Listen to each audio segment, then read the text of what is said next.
The rain that remembered love.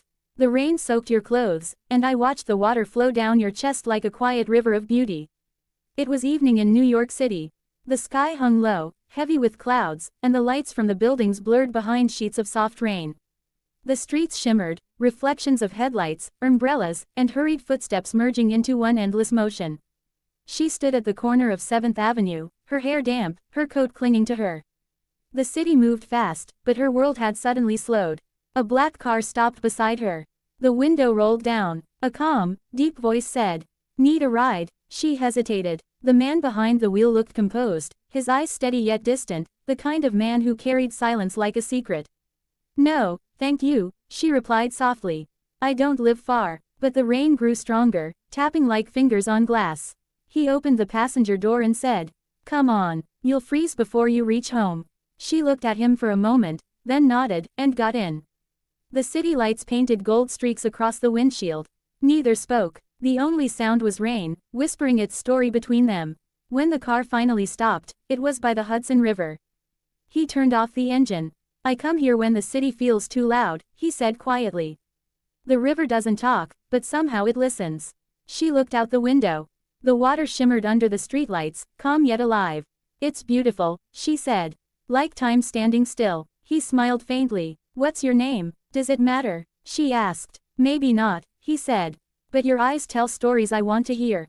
Days turned into evenings. Their meetings were never planned, yet somehow always happened, at the same cafe near Central Park, or under the awning of a bookstore when it rained. He would talk little, but when he did, his words stayed. "Rain changes people," he once said. "It washes away everything but the truth." And she replied, "Then maybe that's why I like walking in it. It hides my tears." Between them, something fragile grew, not quite love, not yet confession. Just a connection, quiet and deep, like roots under the soil. One evening, she didn't come. The cafe table stayed empty. He sat there, staring at the door as rain began to fall again, slowly at first, then harder, as if the sky understood his silence. The next day, she called. "I'm leaving," she said. "My mother's sick. I have to go back home, to another state."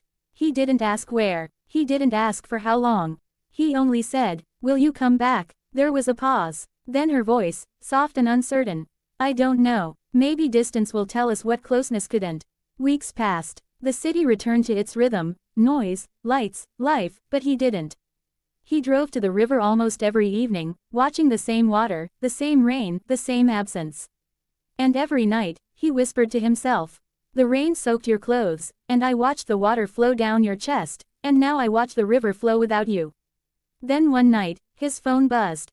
A message. "Is it raining there? Mom's better now. I'm coming back." He closed his eyes, a faint smile breaking the silence. "Yes," he whispered, "it's raining.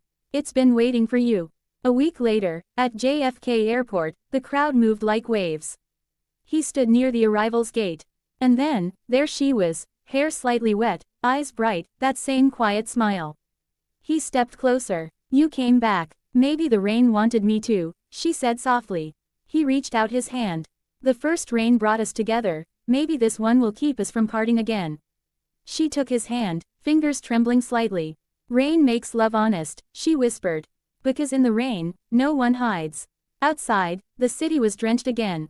They walked in silence through the streets, their hands still joined.